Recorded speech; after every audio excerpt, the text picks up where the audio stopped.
एक बेटी पैदा हुई तो उसके शौहर ने नफरत में आकर घर के सहन में बेटी को दफन कर दिया और उसे लेकर परदेस आ गया। जब उसने झगड़ा किया तो शौहर ने उसे बहुत मारा और कहा कि तुझे भी उसके साथ दफन कर दूंगा। उसने मजबूर होकर अपनी बेटी को अल्लाह के हवाले कर दिया। वह परदेस में अल्लाह से अपनी बेटी की हिफाजत की दुआ मांगती रही, हर पल उसी की याद में रोती रहती। 10 साल बाद जब वे वापस आए तो वह भागकर उसी जगह पर गई जहां बेटी को दफन किया था, मगर उस जगह को देखकर उसका कलेजा मुंह को आ गया। आज वह 10 साल बाद परदेस से अपने घर वापस आई थी, जहां वह अपनी मासूम बच्ची को अकेला छोड़कर गई थी। वह तो कब की मर चुकी होगी, मगर उसके दिल में एक आस थी, हो सकता है उसकी बेटी जिंदा हो। उनके इस खंडहरनुमा घर में शायद कोई परिंदा भी न रहता होगा, तो फिर उसे उसकी इतनी बड़ी दिल की मुराद कैसे मिल सकती थी। दिल ही दिल में वह अल्लाह से बातें करती जा रही थी। मैंने सारी जिंदगी तेरी इबादत की है, तू रहमान है, तू ही रहीम है, तू ही मारने वाला और जिंदा करने वाला है। आज तू ही मेरी मदद कर, तूने ही कोई मोजज़ा करना है। और उसे यकीन था कि अल्लाह उसकी मदद जरूर करेगा। अगर वह किसी को यह सारी बात बताती तो वह कहता तुम पागल हो, लेकिन हाँ, मोहब्बत और भरोसे वाले लोग पागल ही होते हैं। उसका नाम आलिया था और उसकी शादी बहुत कम उम्र में हुई थी। उसे इस बात का कभी कोई अफसोस नहीं हुआ था।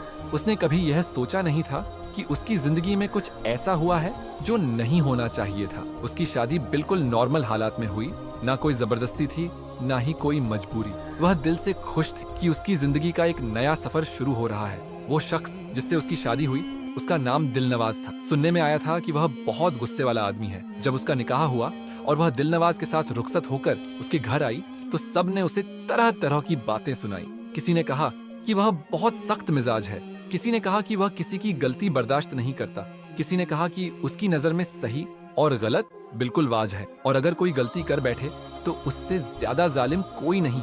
उसने यह सब सुना, लेकिन उसने दिल में कोई खौफ महसूस नहीं किया। पहली रात उसने उसे सीधा साफ कह दिया था कि अगर गलती करोगी तो मुझसे बुरा कोई नहीं होगा, लेकिन साथ ही उसने यह भी कहा था कि अगर वह अच्छे तरीके से रहेगी तो वह उसे अपने दिल की और घर की रानी बनाकर रखेगा। उस वक्त उसने सोचा कि यह तो बिल्कुल आम सी बात है। जिस तरह एक घर के असूल होते हैं, वैसे ही शायद उसके भी कुछ असूल होंगे। और सच में ऐसा ही था। अगर वह अच्छी तरह रहती तो वह उसका बहुत ख्याल करता था, उसकी हर छोटी बड़ी जरूरत का ध्यान रखता था, उसे इज्जत देता था, उसकी पसंद और नापसंद को अहमियत देता था। अगर कभी कोई गलती होती तो वह सिर्फ इतना ही कहता, यह गलत हुआ है, आइंदा ध्यान रखना। हाँ, कभी कभार डांट भी देता था, लेकिन वह डांट किसी दुश्मनी या बदतमीजी की वजह से नहीं होती थी, बल्कि उसके अंदाज में भी एक अजीब सा ख्याल रखने वालापन होता था। लेकिन लोग उसे जालिम कहते थे। उसे यह सुनकर हैरत हुई थी कि जो शख्स उसका शौहर है, उसके साथ रहता है, उसकी हर जरूरत पूरी करता है, उसे खुद उसकी शख्सियत का असल अंदाजा नहीं है, और बाहर के लोग उसे ऐसा क्यों समझते हैं। वो बड़ा भाई था, खानदान के तमाम मामलात संभालता था, घर की जिम्मेदारियां उस पर थी, वह फैसला लेता था और उसका फैसला सबके लिए आखिरी होता था। शायद इसी वजह से सबको लगता था कि वह सख्त मिजाज है। बीच में दिलनवाज की नौकरी बाहर के मुल्क में लग गई। सब बहुत खुश थे, वह उन्हें भी अपने साथ ले जाने वाला था। सब कुछ अच्छा जा रहा था, लेकिन ऐन उस वक्त पता चला कि वह माँ बनने वाली है और उस पर फिलहाल सफर करने की पाबंदी थी। उसने कहा कि कोई बात नहीं, जब औलाद इस दुनिया में आ जाएगी तब चले जाएंगे। इस बात ने उसे मजीद खुश कर दिया कि वो उसकी और उनके होने वाले बच्चे की सेहत को तरजीह दे रहा है। सब लोग उसकी किस्मत पर रश्क कर रहे थे, कह रहे थे कि एक तो अच्छा भला शौहर मिल गया जो मर्दों में मर्द जैसा लगता है, और फिर औलाद भी होने वाली है, और जैसे ही औलाद होगी हम सब बाहर के मुल्क चले जाएंगे। उसे लग रहा था कि उसकी जिंदगी मुकम्मल हो रही है। एक मोहब्बत करने वाला शौहर, एक आने वाली खुशी और एक बेहतरीन मुस्तकबिल।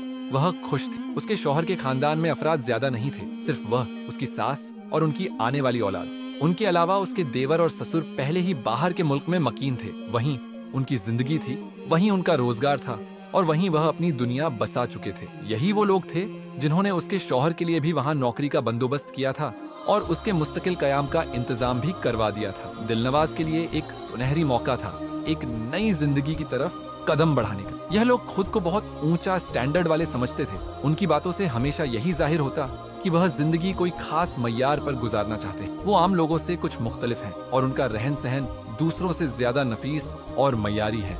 खाते पीते जरूर थे, लेकिन इतने अमीर भी नहीं थे जितना वह जाहिर करते थे। इनकी बातें सुनकर लगता था जैसे यह किसी बड़े सरमायादार घराने से ताल्लुक रखते हैं, लेकिन हकीकत में उनका मयारे जिंदगी आम मुतवस तबके के अच्छे दर्जे में आता था। एक चीज जो उसने उस घर में बहुत शिद्दत से महसूस की वो थी हर किसी के जिस्मानी खिदोखाल पर तत्सरा करना। बॉडी शेमिंग उस खानदान में आम बात थी। अगर किसी की रंगत सांवली थी तो मजाक का निशाना बनता, अगर कोई मोटा होता तो उसे तंजिया जुमले सुनने पड़ते, अगर किसी की नाक मोटी होती, आंखें छोटी होती या दांत थोड़े बड़े होते तो वो उनके लिए एक मुस्तकिल गुफ्तगू का मौजू बन जाता था।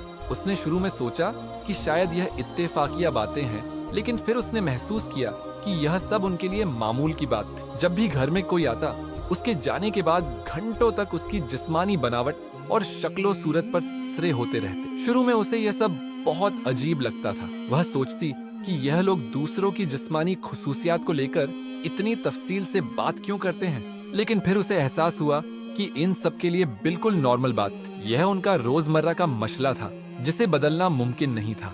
वो दूसरों के बारे में बातें करते, उनके नकाश निकालते और शायद इसीलिए अपनी तस्कीन हासिल करते थे। वह अक्सर सोचती कि जब वह इनके सामने नहीं होती तो शायद उसके बारे में भी ऐसी ही गुफ्तगू होती होगी। अगर देखा जाए तो उसके अंदर कोई खास जिस्मानी कमी नहीं थी। वह लंबी भी थी, दुबली पतली भी, उसकी रंगत भी साफ थी, उसकी नाक छोटी, दांत बारीक और नक्श मुतनासिब थे।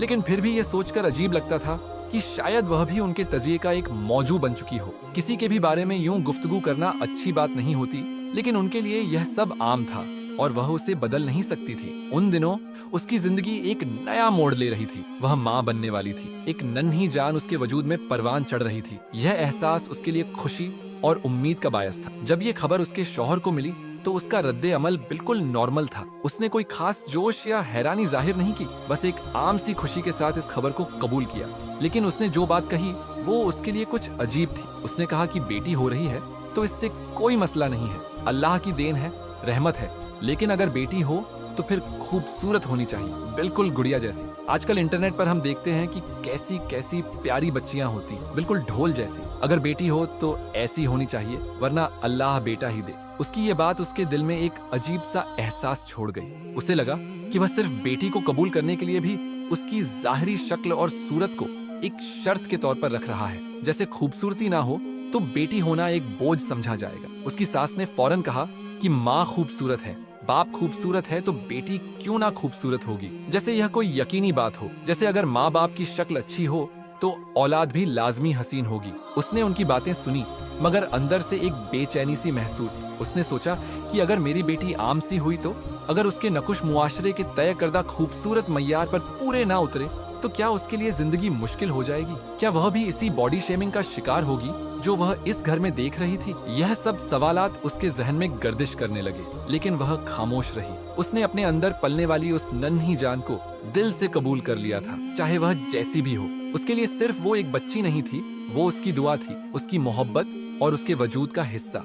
उसके कमरे में खूबसूरत बच्चों के पोस्टर लगे हुए थे। हर तरफ नीली आंखों वाले, गुलाबी गालों वाले और सुनहरी बालों वाले बच्चे तस्वीरों में मुस्कुरा रहे थे। यह मंजर देखकर उसके दिल में एक अजीब सा एहसास जागता था। यह बच्चे किसी और दुनिया के लगते थे, किसी ऐसी दुनिया के जहां सब कुछ मुकम्मल और बेऐब हो। वह हैरान होती थी कि हमारे जैसे गंदुमी रंग के लोगों के घरों में ऐसे बच्चे कैसे पैदा हो सकते हैं। हकीकत तो यह थी कि पाकिस्तानी बच्चों की शक्लो सूरत उनसे मुख्तलिफ होती थी, लेकिन इसके बावजूद लोग हमेशा खूबसूरती के उन मगरबी मयारों को ही देखते थे। यह सिर्फ उसके शौहर और सास की पसंद नहीं थी, बल्कि पूरे खानदान का नजरिया यही था।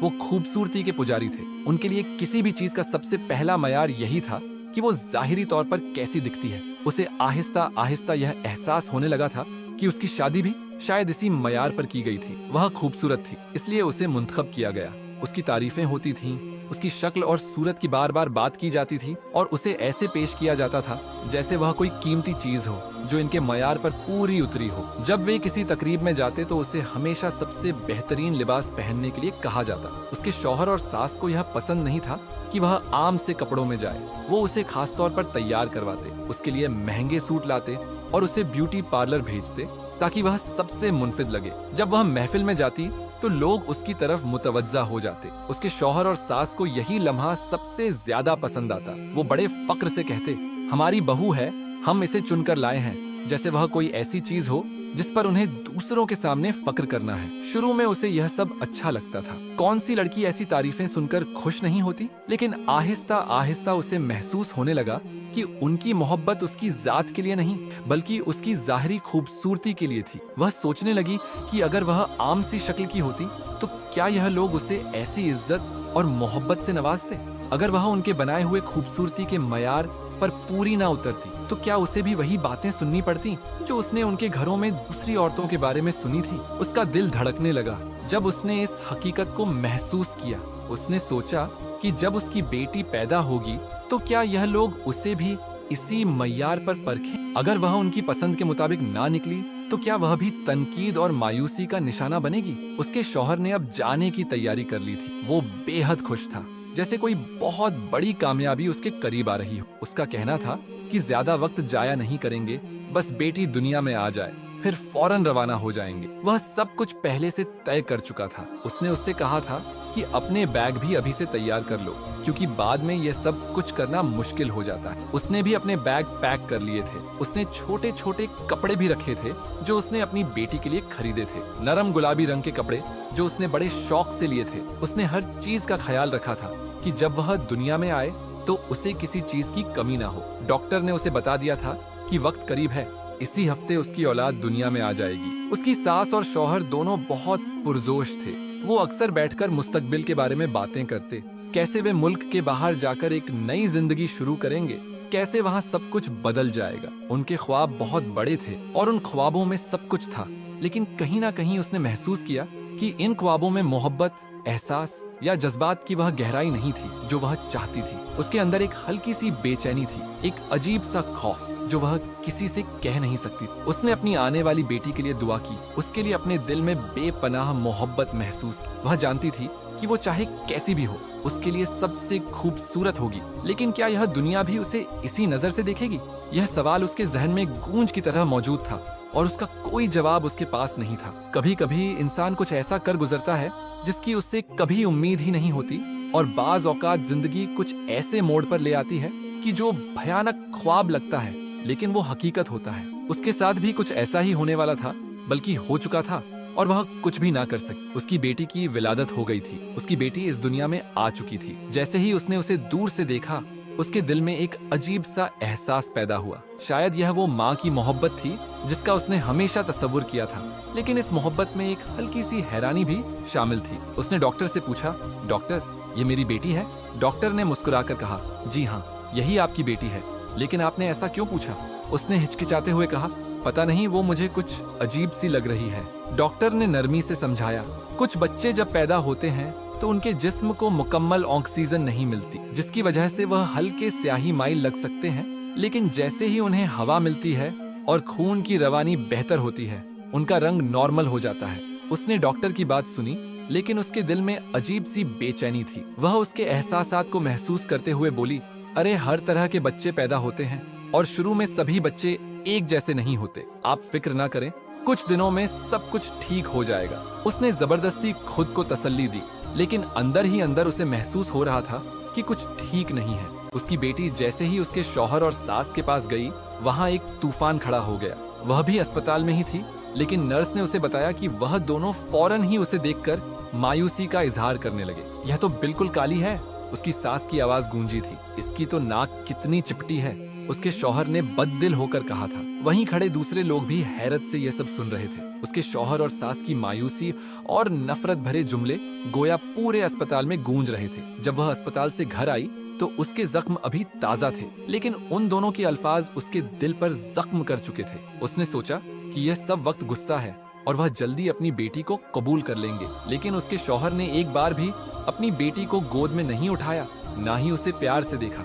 उसकी सास तो जैसे मुंह फुलाकर बैठ गई थी, जैसे कोई बड़ा नुकसान हो गया हो, लेकिन वह अपनी बेटी को पाकर बहुत खुश थी। उसने उसके छोटे छोटे हाथों को पकड़ा, उसके नाजुक गालों को छुआ और उसकी मासूमियत में खो गई। उसने नोट किया कि उसके कान के करीब एक खूबसूरत पैदाइशी निशान था जो बिल्कुल दिल की शक्ल का था, जैसे कुदरत ने उसे खास निशान दिया हो, जैसे यह उसे याद दिलाता हो कि यह बच्ची उसकी मोहब्बत है, उसकी दुनिया है। उसने अभी तक उसका नाम नहीं रखा था, लेकिन वह रोज उसका चेहरा देखकर सोचती कि उसका नाम क्या होना चाहिए। वो उसके लिए सबसे खूबसूरत थी, चाहे कोई कुछ भी कहे।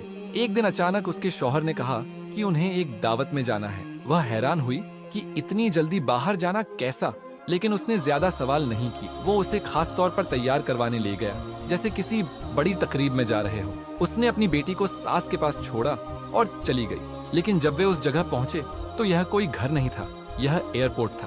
उसने हैरानी से इधर उधर देखा और उसकी सास पहले से वहां खड़ी थी। ये क्या हो रहा है?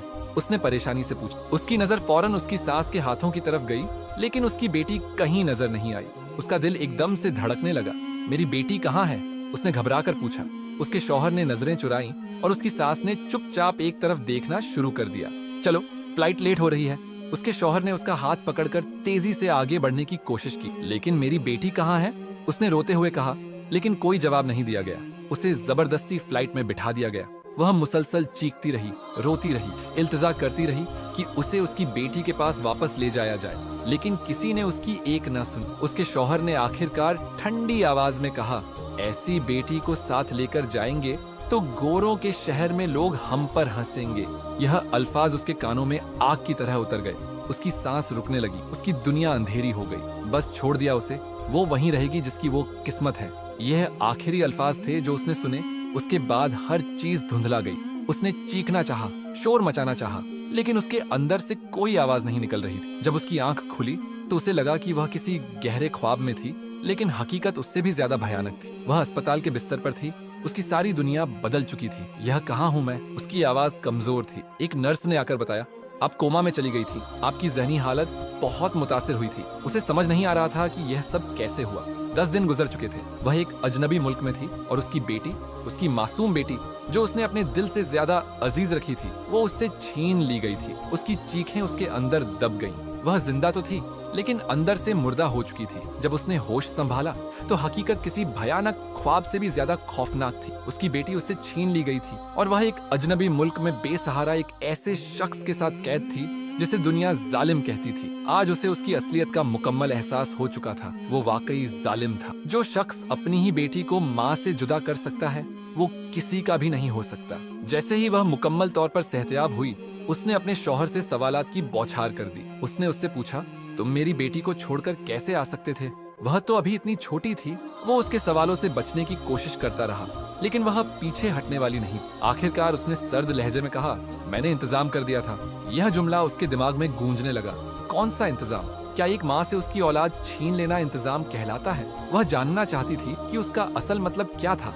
वह बार बार पूछती रही, लेकिन वो गोलमोल जवाब देता रहा। जब उसने उससे कहा कि हमारी औलाद को छोड़कर आ गए हो, तो वो बेपरवाही से कहने लगा, अल्लाह हमें और औलाद दे देगा, जल्दी हम नई औलाद पैदा करेंगे। वह हैरान रह गई। क्या औलाद खिलौने होते हैं जो छोड़े जा सकते हैं और फिर नए खरीद लिए जाएं? उसकी आंखों के सामने अपनी बेटी का चेहरा घूमने लगा। उसने अपने शौहर से नफरत महसूस की, लेकिन उसके पास कोई रास्ता नहीं था। दिन, हफ्ते और फिर महीने गुजरते गए, मगर उसके यहाँ हमल नहीं ठहरा। वो दिन ब दिन बेसब्र होता जा रहा था। पहले तो वह खुद को तसल्ली देता रहा, लेकिन जब काफी वक्त गुजर गया और वह माँ ना बन सकी, तो वह वाकई परेशान होने लगा। आखिरकार वो उसे डॉक्टर के पास ले गया।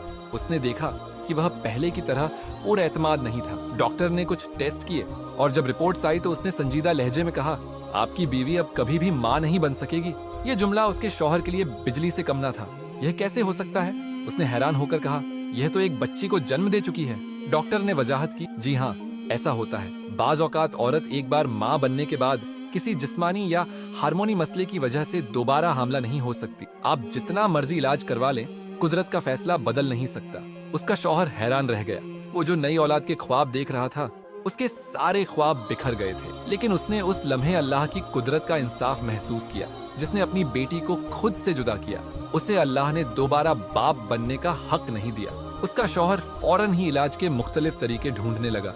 वो एक के बाद दूसरे डॉक्टर के पास गया, महंगे महंगे इलाज करवाए, दवाएं खिलाईं, लेकिन कुछ भी काम नहीं आया। जब भी कोई नई उम्मीद पैदा होती, वह जल्दी मायूसी में बदल जाती। अब वह उसके अंदर बेचैनी और गुस्सा देखने लगी थी। पहले वह उसका ख्याल रखने की कोशिश करता था, लेकिन अब उसकी नजरें बदलने लगी थी। उसे शायद यह एहसास हो चुका था कि वो अब दोबारा बाप नहीं बन सकता। उसकी सास भी उसके सर पर सवार थी। वो उसे बुरा भला कहने का कोई मौका हाथ से जाने नहीं देती थी। जब उसका देवर शादी के बाद अपने घर में आबाद हो गया तो उसके ससुर भी वहीं जाकर रहने लगे। अब वे दोनों, शौहर और बीवी, बिल्कुल तन्हा रह गए थे। पहले जब वह तन्हाई में बेटी की जुदाई का गम महसूस करती थी तो उसके शौहर की बेरुखी उसके जख्मों पर नमक छिड़कने का काम करती थी। लेकिन अब जब वह भी तन्हा होने लगा था तो उसने उसके चेहरे पर परेशानी देखनी शुरू कर दी। कभी कभार वह उसे बैठे बैठे सोच में गुम देखती। उसकी आंखों में परेशानी होती, जैसे वह अपने मांझी के किसी फैसले पर पछता रहा हो। शायद अब वह यह महसूस करने लगा था कि अल्लाह ने उससे उसके गुनाहों का हिसाब लेना शुरू कर दिया है। लेकिन उसने सोचा, अगर गुनाह करने वाला सजा के बारे में इतना ही सोचे तो गुनाह क्यों करे। उसे अपनी सजा का एहसास हो चुका था, मगर वह कभी अपनी गलतियों पर शर्मिंदा नहीं हुआ। कभी उसने एतराब नहीं किया कि उसने जो किया वो जुल्म था। जिंदगी यूं ही गुजरती रही, लेकिन वह अंदर से टूट चुकी थी। उसकी दुनिया वहीं रुक गई थी जब उसकी बेटी को उससे छीना गया था। और उसका शौहर, वह भी अब वह नहीं रहा था जो पहले था। दिन गुजरते जा रहे थे, लेकिन एक सवाल उसके दिल में हमेशा कांटे की तरह चुभता रहता था। मेरी बेटी कहाँ होगी? क्या वो खैरियत से होगी? क्या वह भी माँ की जुदाई को महसूस करती होगी? यह सोचें उसे जिंदा दफन किए जा रही थी, और उसका शौहर, जो कभी उसके गमों से बेखबर था, अब खुद अपने ही किए गए फैसलों की आग में जल रहा था। वक्त का पहिया चलता रहा। दिन, हफ्ते, महीने और फिर साल गुजरते गए। पता ही नहीं चला कब 10 साल बीत गए। लेकिन उसके लिए यह 10 साल किसी कैद से कम न थे। हर दिन उसकी बेटी की याद में गुजरा।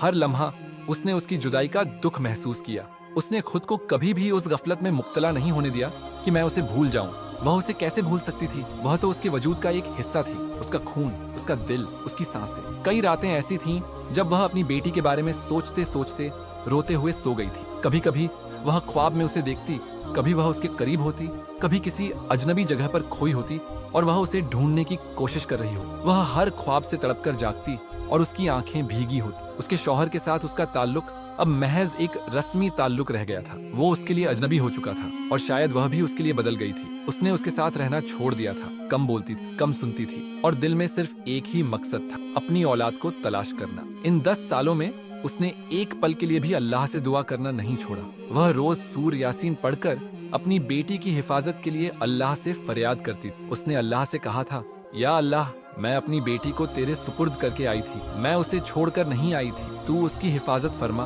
उसे अपने अमान में रख और मुझे किसी न किसी तरह उससे मिला दे। अल्लाह का वादा है कि अगर बंदा सिर्फ उसी से मांगे तो वही उसके लिए काफी होता है। उसने वाकई सिर्फ उसी से मांगा था। उसने किसी इंसान के आगे हाथ नहीं फैलाए, किसी से मदद नहीं मांगी, बस अपने रब के दर पर झुकी रही। एक दिन जब वह खिड़की के पास बैठी खामोशी से बाहर देख रही थी, उसका शौहर उसके पास आया। उसने मुड़कर भी नहीं देखा, लेकिन उसकी आवाज में एक अजीब सी नरमी और शिकस्तापन था। माफ कर दो मुझे, उसने धीमे लहजे में कहा। तो उसने कोई जवाब नहीं दिया, बस चुप रही। वो उसके करीब आकर खड़ा हो गया और कहा, बताओ तुम क्या चाहती हो? मैं तुम्हारी ख्वाहिश पूरी कर दूंगा। उसने गहरी सांस ली और पहली बार अपनी दिली ख्वाहिश उसके सामने रखी। मुझे पाकिस्तान जाना है। वो हैरान रह गया।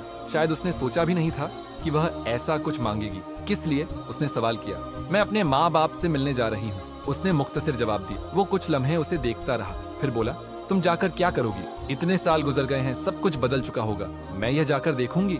शायद उसे अंदाजा हो चुका था कि वह किसी भी कीमत पर पाकिस्तान जाने का इरादा रखती। आखिरकार उसने खामोशी से इजाजत दे दी, लेकिन खुद उसके साथ आने के लिए तैयार नहीं हुआ। जब वह हवाई जहाज में बैठी तो उसके दिल की धड़कन तेज हो गई थी। आंखें बंद थीं और वह अल्लाह के हुजूर दुआ कर रही थी, या अल्लाह, मैं तेरे हुक्म से वापस जा रही हूँ। मेरे रास्ते आसान कर दे। मुझे मेरी बेटी का सुराग दे दे। मैं जानती हूँ कि जो चीज 10 साल पहले खो गई हो वो आसानी से नहीं मिलती, लेकिन मैंने तुझ पर भरोसा किया है। मैंने तुझसे उम्मीद बांधी। तू मौजज़े दिखाने वाला है और मैं तेरे मौजज़े का रंग देखना चाहती हूँ। जब जहाज ने जमीन को छुआ तो उसका दिल तेजी से धड़कने लगा। वह पाकिस्तान वापस आ चुकी थी, अपनी मिट्टी में, अपने वतन में। उसका पहला काम अपनी बेटी को तलाश करना था, लेकिन सवाल यह था कि वह कहाँ से शुरू करती। उसे सिर्फ इतना मालूम था कि वो 10 साल पहले कहाँ थी। उसने सोचा कि सबसे पहले वहां जाना चाहिए, शायद कोई सुराग मिल जाए। उसने गाड़ी ली और अपने उस पुराने घर की तरफ रवाना हो गई जहां कभी उसने अपनी जिंदगी के सबसे खूबसूरत दिन गुजारे थे, जहां उसकी बेटी ने आंख खोली, जहां उसकी हंसी गूंजा करती थी और जहाँ से उसकी दुनिया अंधेर हो गई थी। रास्ते में उसके दिल में कई शक आ रहे थे। अगर वो वहाँ ना मिली तो, अगर वह किसी और शहर में चली गई हो, अगर वह जिंदा ना हो। उसने फौरन यह सोच झटक दी, नहीं, उसने उसे अल्लाह के सुपुर्द किया था और अल्लाह की हिफाजत में दी हुई चीज कभी जाया नहीं होती। उसके दिल में उम्मीद का दिया जल रहा था और वह जानती थी कि उसका रब उसे मायूस नहीं करेगा। यह सफर सिर्फ एक माँ का अपनी बेटी को ढूंढने का नहीं था, बल्कि एक यकीन था, एक दुआ, एक मौजज़े के इंतजार का सफर था। उसने अपने शौहर को पाकिस्तान से फोन किया और कहा कि मैं अब कभी वापस नहीं आऊंगी। मैंने तुम्हें यही बताना था। मुझ पर आखिरी एहसान यह करो कि मुझे यह बताओ कि तुमने मेरी बेटी के साथ क्या किया था। आज 10 साल बाद उसने अपनी जुबान खोली और कहने लगा कि मेरा एक दोस्त है जो मेरे ऑफिस में काम करता था, उसका नाम जुनेद है। मैंने उसकी जिम्मेदारी लगाई थी और उसको कहा था कि घर जाकर वहाँ पर एक बच्ची पड़ी होगी, उसे यतीम खाने में दे देना, और उसने कहा था कि वह ऐसा ही करेगा। यह सुनकर उसके कदमों के नीचे से जमीन निकल गई कि अपने ही बाप ने औलाद को यतीम खाने में भेजने का हुक्म दिया था। उसके शौहर ने कहा, जो तुमने पूछा मैंने बता दिया, पर तुम यह क्यों कह रही हो कि वापस नहीं आओगी? उसने उसे कहा, अब किस मुंह से वापस आऊंगी और तुम किस मुंह से रहोगे मेरे साथ? हमारा रिश्ता यहीं तक का था। उसने फोन बंद कर दिया। उसे नहीं पता था कि वह वापस जाने वाली थी या नहीं, लेकिन उस वक्त उसे उस आदमी पर सबसे ज्यादा गुस्सा आ रहा था। वह फौरन जुनेद से मिलने के लिए उसके घर चली गई। उसके शौहर ने उसके घर का पता बताया था और नंबर भी। नंबर तो बंद जा रहा था, लेकिन घर पहुंचना था। अब पता नहीं क्या होने वाला था। उसने किसी यतीम खाने में उसकी बेटी को दिया था। वह वहां जाती, उसको वापस ले लेती। एक तरह से देखा जाए तो उसे सब कुछ आसान लग रहा था। शायद वह जल्दी में अपनी बेटी से मिलने वाली थी और उसने फोन बंद कर दिया था। उसका दिल बेतहाशा धड़क रहा था। उसकी आंखों में आंसू थे, मगर अब यह आंसू कमजोरी के नहीं थे। यह आंसू गुस्से के भी थे, बेबसी के भी थे और उस दुख के भी जो उसे सालों से सहना पड़ रहा था। उसने अपनी बेटी के बारे में जानने के लिए 10 साल इंतजार किया था और आज जब हकीकत सामने आई तो उसके दिल पर एक नई चोट लग गई थी। उसने फौरन जुनेद के नंबर पर कॉल मिलाई, मगर फोन बंद जा रहा था। उसने दूसरी बार, तीसरी बार, बार बार कोशिश की, मगर कोई जवाब नहीं आया। उस वक्त उसके पास सिर्फ एक ही रास्ता था कि वह खुद जाकर उससे मिले। उसके शौहर ने उसका पता दिया था और अब उसे देर नहीं करनी चाहिए। उसने फौरन रिक्शा लिया और उसके घर की तरफ रवाना हो गई। रास्ते में उसके जहन में बेशुमार सवालात आ रहे थे। क्या जुनेद ने वाकई उसकी बेटी को किसी यतीम खाने में दिया था या कहीं और? अगर वह यतीम खाने में थी तो वह किस हाल में होगी? अगर वो उसे पहचान भी ले तो क्या वो उसके साथ जाने पर राजी होगी? और अगर वह उसे ना पहचाने तो वह उसे कैसे कायल करेगी? उसका दिल घबरा रहा था, मगर उसने खुद को मजबूत बनाया। अब पीछे हटने का सवाल ही पैदा नहीं होता था। उसने अल्लाह से दुआ की कि वह उसके लिए आसानी पैदा करे। कुछ देर बाद वह जुनेद के घर के सामने खड़ी थी। एक पुराना सा मकान था जिसके दरवाजे पर हल्का सा रंग उतरा हुआ था। उसने जोर से दरवाजा खटखटाया। कुछ लम्हों बाद एक औरत ने दरवाजा खोला। वो दरमियानी उम्र की थी और उसकी आंखों में हैरानी थी। जी, आपको किससे मिलना है? मुझे जुनेद से मिलना है। वो घर पर नहीं है। आप कौन हैं? यह जरूरी नहीं कि मैं कौन हूँ। मुझे यह बताएं कि वह कब तक आएंगे। वह ज्यादातर शाम में आते हैं। मुझे उनसे बहुत जरूरी बात करनी है। मैं अंदर आ सकती हूँ? वो औरत कुछ देर सोच विचार का शिकार रही, मगर फिर पीछे हटकर रास्ता दे दिया। वह अंदर दाखिल हो गई। घर बहुत सादा था। एक छोटा सा सहन था जहाँ एक चारपाई पड़ी थी। वह उस पर बैठ गई और इंतजार करने लगी। उसका दिल बेचैनी से धड़क रहा था। कुछ घंटे इसी इंतजार में गुजर गए। आखिरकार दरवाजा खुला और एक आदमी अंदर आया, दरमियानी उम्र का, आम सा लिबास पहने हुए। उसने उसे देखते ही हैरत से आंखें फैला दी। आप कौन? वह खड़ी हो गई। तुम जुनेद हो? उसने कहा, नहीं, मैं जुनेद नहीं हूँ। जुनेद मेरा बड़ा भाई था। आपको क्या काम है? उसने कहा कि उसको बुलाओ, मुझे उससे काम है। तो उसने कहा कि वह तो इस दुनिया में नहीं है। उसने कहा कि क्या मतलब? ये क्या बात हुई? कहने लगा कि हाँ, आज से कुछ साल पहले वो एक हादसे का शिकार हो गया था और उसके बाद से इस दुनिया में नहीं रहा। उसने कहा कि किस दिन हुआ था वो हादसा। जो तारीख उसने बताई थी, यह तो वही तारीख थी जब वे लोग जहाज में बैठकर रवाना हुए थे। इसका मतलब कि उसके शौहर ने जुनेद को जो काम दिया था, वो काम करने से पहले इस दुनिया से चला गया था और उस दिन उसका हादसा हो गया था। तो इसका मतलब कि उसकी बेटी तो घर में अकेली ही रह गई होगी, क्योंकि जुनेद तो उसकी बेटी तक पहुंचा ही नहीं था। उसका दिल टूट गया। उसकी उम्मीद टूट गई। कहाँ वह सोच रही थी कि उसे यतीम खाने का पता बता देगा और वह वहां चली जाएगी और अब उसके पास कोई और रास्ता नहीं था। यह खबर उसके लिए उसकी औलाद की मौत की खबर जैसी ही थी। फूट फूट कर वह रोने लगी। सोचा, जाने से पहले एक दफा अपने घर चली जाती हूँ, घर को ही देख लेती हूँ। वहीं पर तो वह अपनी बेटी लेकर आई थी। उसने तो उसका नाम भी नहीं रखा था। घर गई तो सामने का मंजर देखकर कदमों के नीचे से जमीन निकल गई। उसने अपने कदम तेजी से उठाए और घर के अंदर दाखिल हो गई। घर वही था, मगर अब बहुत मुख्तलिफ। दीवारों में दरारें पड़ चुकी थीं और छत पर भी जगह जगह से पानी आ रहा था। एक तरफ की दीवार भी गिर चुकी थी और मलबे के ढेर में छिपकर कुछ चीजें पड़ी हुई थी। यह मंजर देखकर दिल में शदीद गुस्सा महसूस कर रही थी कि किसी ने इस घर का ख्याल नहीं रखा। वह घर जो कभी उसके लिए खुशियों का मरकज था, आज वो खंडहर बन चुका था। वह अंदर दाखिल हुई और अपने जहन में बेटी की हिफाजत के बारे में मुसलसल सोच रही थी। उसने अल्लाह से दिल की गहराइयों से दुआ की थी कि वो उसकी बेटी को अपने हिफ्ज़ो अमान में रखे, और फिर वह यासीन पढ़कर उसकी हिफाजत की दुआ करती रहती। दिल में एक सवाल उठा कि अल्लाह ने मेरी बेटी की हिफाजत क्यों नहीं की? क्या मेरी दुआएं बेअसर हो गईं? इन तमाम सोचों में डूबी होने के बाद जब उसने दरवाजे के करीब कदम रखा, सामने का मंजर उसकी आंखों के सामने आ गया। उसके दिल की धड़कन तेज हो गई। एक छोटी सी लड़की जमीन पर बैठी खेल रही थी। उसकी उम्र तकरीबन 10 साल होगी। उसकी शक्ल कुछ जानी पहचानी थी, मगर कुछ पक्का यकीन नहीं आ रहा था। जैसे ही उसकी नजर चेहरे पर पड़ी, वह हैरान हो गई। उसके कान के पास दिल का निशान था, और यह वही निशान था जो उसकी बेटी का था।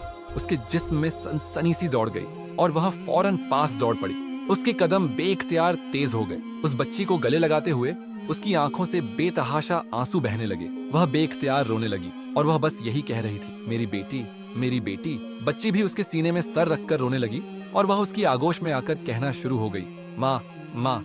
लेकिन उसकी आवाज में खौफ और शक का उन्सुर था। वो डरी हुई लग रही थी, और जैसे ही वह उससे गले मिल रही थी, उसे एहसास हुआ कि वह कुछ गैर मामूली है। तभी अचानक कोई आवाज आई, छोड़ो मेरी बेटी को, कौन हो तुम?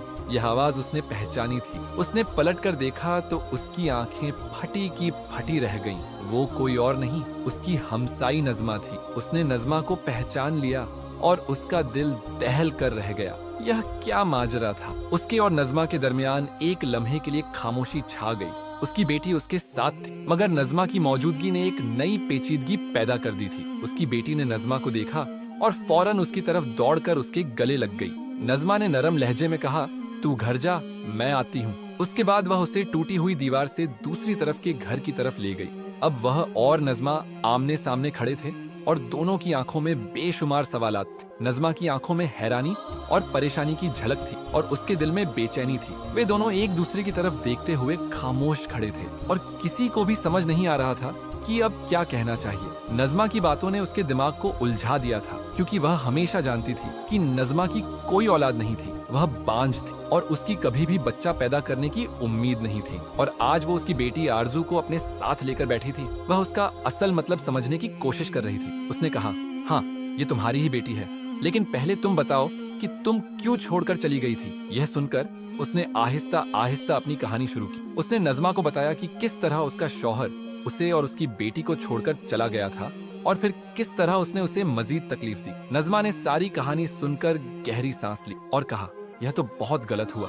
तुम्हें तो हर हाल में अपनी बेटी के साथ होना चाहिए था, मगर तुम्हारे शौहर ने जो किया वो बहुत बड़ा गुनाह था। उसके बाद नज़मा ने उसे बताया कि वह उसकी बेटी आरजू को कैसे अपने पास ले आई थी। मुझे बच्ची के रोने की आवाज आई और मैं उसकी तरफ भागकर पहुंची। मैंने देखा कि वह छोटी बच्ची अकेली रो रही थी, और जब तुम लोगों का कोई पता नहीं चला तो मैंने उसे उठा लिया। मैंने उसे गोद में उठाया और घर ले आई। तुम्हारी कोई खैर खबर ना मिली तो मैंने इसे अपना बना लिया। नज़मा की आंखों में उस वक्त एक अजीब सी खामोशी और गम था, और वह समझ गई थी कि उसने बहुत कुछ बर्दाश्त किया था। फिर जब तुम लोग नहीं आए, मैंने फैसला किया कि मैं आरजू को पालूंगी, और वह तब से मेरे साथ ही है।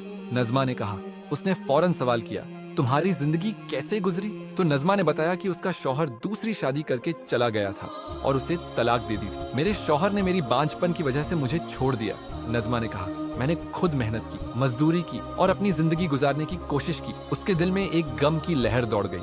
नज़मा ने आरजू को एक माँ की तरह अपना लिया था और आरजू अब नज़मा को माँ समझती थी। उसने नज़मा से पूछा, तुमने आरजू का क्या नाम रखा? नज़मा ने मुस्कुराते हुए कहा, हाँ, मैंने उसका नाम आरजू रखा है। उसकी बातों में एक सुकून था, वो मुझे ही माँ ही समझती है। उसके दिल में यह सवाल आया कि 10 साल की बच्ची को इस कहानी के बारे में कैसे बताया जाए कि वो असल में किसी और की बेटी है और कौन उसकी माँ है। क्या उसको यह सब कुछ नहीं बताना चाहिए? वो जो कुछ भी समझती है वो ठीक है, हम उसकी जिंदगी में कोई और दखलंदाजी नहीं करेंगे। नज़मा ने सर हिलाकर कहा, हाँ, मैं भी यही सोचती हूँ। हम इस बच्ची को इसके बचपन में खुश रखने की कोशिश करेंगे। फिर उसने नज़मा से कहा कि वह अपने शौहर के पास वापस नहीं जा रही है और वह आरजू के साथ नज़मा के साथ ही रहना चाहती है। मेरे पास कुछ पैसे हैं और मैं इन पैसों की इन्वेस्टमेंट करके एक छोटा सा कारोबार शुरू करना चाहती हूँ। उसकी आवाज में एतमाद था। हम सब मिलकर एक नई जिंदगी शुरू करेंगे। नज़मा ने उसकी बातों पर गौर किया और फिर कहा, तुम्हारी बातें मुझे बहुत पसंद आई। मैं तुम्हें और आरजू को साथ रखने का फैसला करती हूँ। मैं भी तुम्हें अपनी मदद दूंगी और अगर कभी तुम्हें जरूरत पड़ी तो मैं हमेशा तुम्हारे साथ होऊंगी। उसके दिल में सुकून का एहसास आया।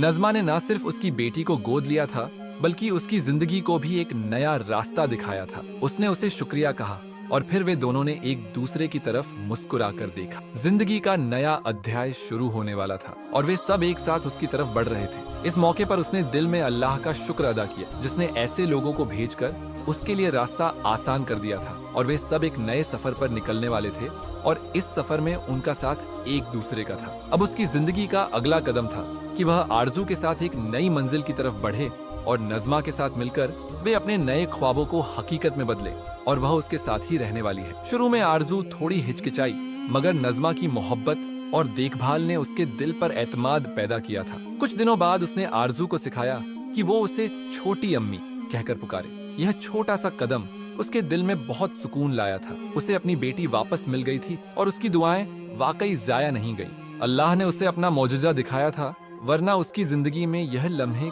कभी ना आ पाते। उसके शौहर का दिल इतना संगदिल था कि उसने उसकी बेटी को इस तरह अकेला छोड़ दिया था, लेकिन फिर भी अल्लाह ने अपना कर्म दिखाया। उसकी बेटी जो एक वक्त में उसकी जिंदगी से दूर हो गई थी आज दोबारा उसके साथ थी और वो खंडर घर जहां एक वक्त में उसका दिल टूटा था अब वो उसके लिए एक नया आगाज बन चुका था। वह खुश थी क्योंकि उसकी जिंदगी में आरजू और नज़मा का साथ था। वे तीनों एक दूसरे के साथ खुशो खुर्रम रह रहे थे। हर दिन एक नई उम्मीद और मोहब्बत के रंग थे। उसका शौहर बार बार फोन करता और उसे वापस आने का कहता मगर उसने उसे हमेशा यही कहा कि वह वापस नहीं आएगी। जब वह फोन करता तो वह उसकी आवाज में कोई खास उदासी नहीं पाती थी। ऐसा लगता था कि वह उससे नहीं बल्कि अपनी अकेली जिंदगी से बचने के लिए उसे वापस बुलाने की कोशिश कर रहा था और शायद अपने बुढ़ापे में किसी सहारे की तलाश थी मगर वह उसके लिए वह सहारा नहीं बन सकती थी। वह आदमी जिसने अपनी ही औलाद को यतीम खाने में देने की कोशिश की थी और उसकी वजह सिर्फ यह थी कि उसके यहाँ बेटी पैदा हुई थी। उसने हमेशा अपने दिल में यह फैसला किया था कि वह कभी भी ऐसे इंसान का सहारा नहीं बनेगी जो अपनी बुज़दिली दिखाए और अपने खानदान को इस तरह छोड़ दे। उस आदमी को उसने अपने दिल से निकाल दिया था और अपनी बेटी के साथ खुश रहना उसकी पहली प्राथमिकता बन चुकी थी। इस सब के बावजूद उसने नज़मा का शुक्रिया अदा किया जिसने उसकी बेटी की हिफाजत की और उसे एक माँ का साया दिया जब वह खुद उसे अपनी मुश्किलात की वजह से नहीं दे सकती थी। नज़मा ने वो सब कुछ किया जो एक हकीकी माँ अपने बच्चे के लिए करती है और उसकी मदद की बदौलत आज उसकी बेटी महफूज थी और वह भी सुकून की जिंदगी गुजार रही थी। अब वह नज़मा और आरजू अपने नए तौर तरीके से जिंदगी गुजारने की कोशिश कर रही थी। उस अध्याय में उसकी दुआएं और अल्लाह की मदद शामिल थी और वह जानती थी कि उसकी जिंदगी अब एक नई दिशा में चल पड़ी थी। आज भी हमारे समाज के रवैये हमें एक ऐसा सवाल पेश करते हैं जिसका जवाब तलाश करना जरूरी है। क्यों आज भी लोग खूबसूरती और बदसूरती के पीछे इतने पागल हैं? इस बेबुनियाद मयार के पीछे दौड़ते हुए हम अक्सर अपनी हकीकत और अल्लाह की तकदीर को नजरअंदाज करते हैं। अल्लाह ने हमें जो भी रंग, शक्ल या जिस्मानी खुसूसियात दी है वह उसकी तख्लीक का हिस्सा है। यह हमारी जिंदगी की हकीकत है और हमें उस पर शिकायत करने का कोई हक नहीं। यह हकीकत कम थी कि अल्लाह ने हमें औलाद दी थी, लेकिन फिर भी हम उसके बारे में सोचते हैं कि वह किस रंग की है, किस शक्ल की है या क्या वो हमारी तवक्कात के मुताबिक नजर आती है या नहीं। हम यह भूल जाते हैं कि अल्लाह ने हमें जो कुछ दिया है वह हमारी तकदीर और उसकी हिकमत का हिस्सा है। हमें उस पर शुक्रगुजार होना चाहिए, ना कि उस पर एतराज किया। यह हकीकत कम थी कि अल्लाह ने हमें जिंदगी दी थी, हमें अक्ल दी थी और हमें अपने रास्ते पर चलने की सलाहियत दी थी। फिर यह कि हम क्यों खूबसूरत या बदसूरत की तमीज करते हैं। किसी की जिस्मानी जाहिरी शक्ल की बुनियाद पर उसे कदर देने या कमतर समझने का क्या हक है? अल्लाह की तख्लीक पर कोई एतराज करना दरअसल अल्लाह के खालिक होने पर एतराज करना है। अल्लाह की बनाई हर चीज की अपनी एक अहमियत और मकसद है और उससे नफरत करना दरअसल खालिक से नफरत करने के बराबर है। हमें यह समझना चाहिए कि अल्लाह की हर तख्लीक खूबसूरत है, चाहे वो शक्ल और सूरत के एतबार से हमारी पसंदीदा हो या ना हो। असल खूबसूरती तो दिल की सफाई और इंसानियत में है, और यही चीज हमें अल्लाह के करीब ले जाती है। अल्लाह ने हमें जो कुछ भी दिया है, हमें उस पर शुक्रगुजार होना चाहिए और उसकी तख्लीक के बारे में सोचना चाहिए। हमें अपने अंदर और दूसरों में अल्लाह की तख्लीक को इज्जत देनी चाहिए, क्योंकि यह वही तख्लीक है जो हम सबकी तकदीर का हिस्सा है।